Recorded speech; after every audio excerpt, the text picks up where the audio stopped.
Are the decision makers for the Astros and Jose Abreu built for the nonstop scrutiny? And I was thinking this earlier, if there's going to be like a pre, middle, and end story of the Astros season. And you just kind of alluded to it, Paul.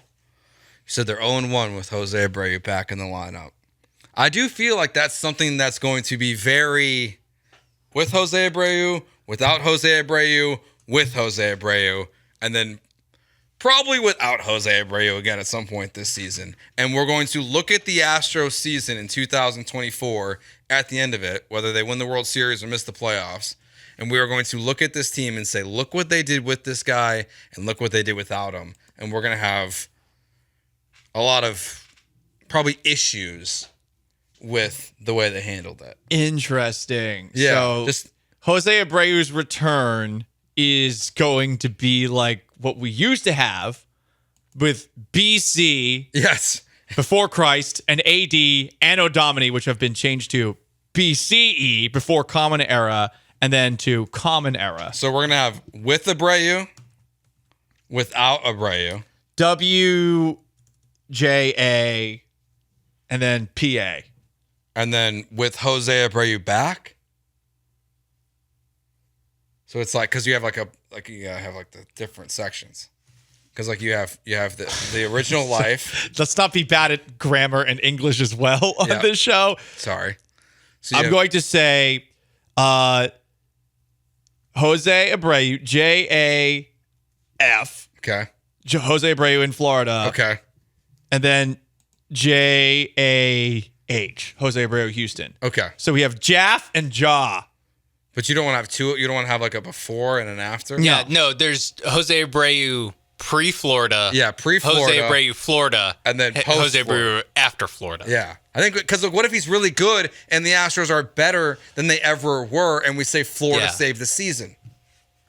Florida man Jose Abreu. So we need the Jose Abreu in Florida era. This might be and then we also need the two different. I've ever had. It definitely is. Jose Abreu Florida is JAF. Okay. Jose Abreu Houston is JAH. Okay. And we forget about the first stint where he was batting 0.99. We're cutting that part of the season out entirely because it was a historically bad start. You know what? I'll say we'll pocket it because victors get to write the history. If he plays well, it'll get forgotten to history. If he plays poorly, it gets counted. But do you think that, because in all seriousness, this is going to be how the season's viewed. Did you see last night? I mean, everyone was analyzing things from Abreu defensively, having a ball go right through him for the first Mariners hit of the game, diving for a second ball, the Mariners' second hit of the game. Mm-hmm. And there were conspiracy theories about Space City Home Network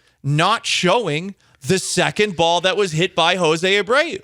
There were conspiracy theories about it. Yeah. I tweeted about it. I said, hey, they didn't show the replay, did they? And my guy, Sean Pendergast, responded to me saying, oh, you're not the only person that noticed that. So I'm sure lots of other people were like, wait, why didn't we get to see the replay of that second ball that was hit by Jose Abreu? I mean, I don't think it's a conspiracy theory. It's owned by the Astros now. Also, and I know we have TK on, and I'm friends with Blummer, but they're not in charge. Talk about the actual broadcast of the game. How much Jose Abreu conversation was there last night? That was the biggest story of last night's game. Mm-hmm. It was. I know they're playing the Mariners, who are a first-place team, but Abreu being back for the first game, especially considering his return to Sugar Land, happened on a Friday. Great time for a news dump. Mm-hmm.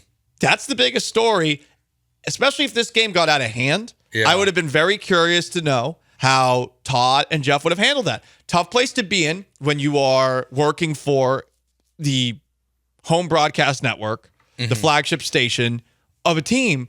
But that's all anyone wants to talk about right now. And I mean, you had two plays that were ruled hits, overanalyzed, and then on top of that, you had the first at-bat overanalyzed. And I saw a lot of people who I think are preconditioned to not give Abreu the benefit of the doubt, who were saying that Abreu didn't fight in that at-bat. Yeah. And I mean, the first at-bat of the game, I will defend Jose Abreu. That was a filthy pitch by Bryce Miller. It was low and away, and it barely hit the corner. And if you're taking a look at the robo strike zone, I mean, it looked like it was out. It was barely grazing the corner, if it was at all. He did get a nice foul piece of contact that went straight back in that at-bat. The second at bat, he gets the RBI single. Third at bat, it was a very weak lineup, but it looked like for a second it could be a single. There just wasn't enough mustard on it. I mean, he didn't have a bad game by any means, but this is just one game, and this wasn't a bad game. No, what happens when the bad game happens? What happens with the 0 for 3 game with 3 strikeouts or something like that?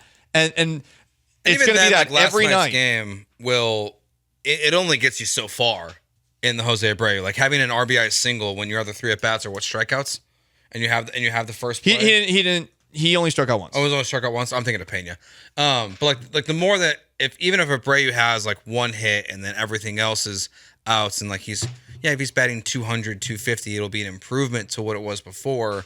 But also at some point, even a minimal success, the goalpost will get moved for Jose Abreu.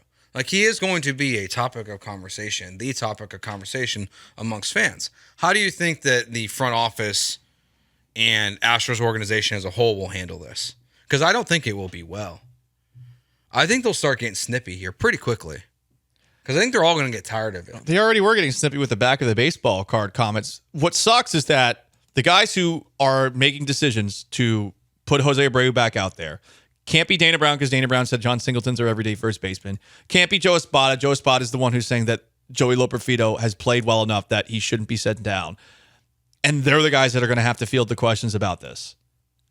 And, totally different circumstances. But I remember vividly back in 2017, after Deshaun Watson tore his ACL, how Bill O'Brien was fielding questions about, like, why aren't the Texans signing Colin Kaepernick? Yeah. And there are certain questions that aren't really for you, but that's your job. I mean, Dana Brown? It is your job, but if you are constantly getting asked this question, or if you're a clubhouse, a teammate of the Astros, and the people that are on the daily beat are going to be a little bit more political with how they ask it, but all of a sudden, if people like me or something start going into the clubhouse and start peppering with abrasive questions, how will they handle it, especially if they're not winning? Are they going to be honest with their answers? Yeah, I mean, I would love to hear Dana Brown at some point, if they continue to play him and Joe Espada, to just be honest and say, this isn't my decision.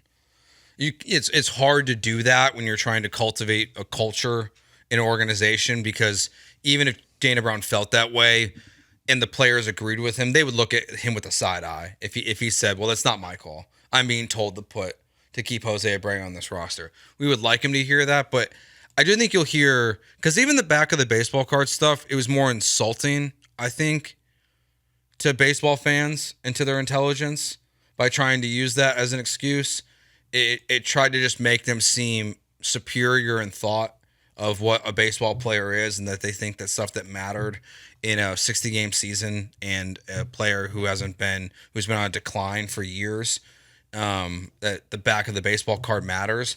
I wonder if it's more of just like, guys, I'm done answering these questions. He's in the lineup. He's our first baseman. Like, if we get that level of just, I don't want to talk about this anymore, because that's where I feel like we're headed. Well, if he's playing poorly, they can't. Yeah. And again, everything is going to be overanalyzed now. There will be a focus on Jose Abreu that you do not traditionally see for the daily stat line, the daily defensive plays. He will be getting a focus that other players are probably more deserving of. Say Alex Bregman, who you've brought up a couple of times on today's show with his issues and him getting moved to the 5th spot. If you have to continue to play the guy, you know that people are going to continue to ask the question. Because to me, it is a bigger story. Like, what's going on with Bregman? What's going on with the top of the order? Like, I mean, the top of the order, Tucker's in the midst of a career year. Altuve's playing well. Pena's playing well. It's Jordan's been not Jordan this year, and Bregman has been a bad player. Yeah, it's those should be at this point the bigger story, because even though the eyes will be on Jose Abreu, I think we also all know at this point too, like, this is what it is. They're going to run him out there, and they're probably just going to do it the rest of the year, and there's not much you can do about it besides watch it unfold and kind of pray that it gets a little bit better. But important to note, he was 1 for 3 last night. That's a 333 average. He had an RBI single. This is just what is going to be focused on more than it should. What do we say, Paul? Before? Maybe it ends up being a convenient meat shield, much like Angel Hernandez was for all those bad umpires the rest of the way. Maybe the season started yesterday. The We tried it before. Jose Abreu Houston era and the Jose Abreu Florida era. Today is the most important day of our lives. That's so true, but it always is. The most important day This is the day. You know of what? his life. This is the day it all turns around for Jose Abreu. Actually, yesterday, because he raised his average by going 1 for 4. Hey, 3. 1 for 3. what's the wager? $250 Who cares? for my little goatee thing. He has to like triple his average.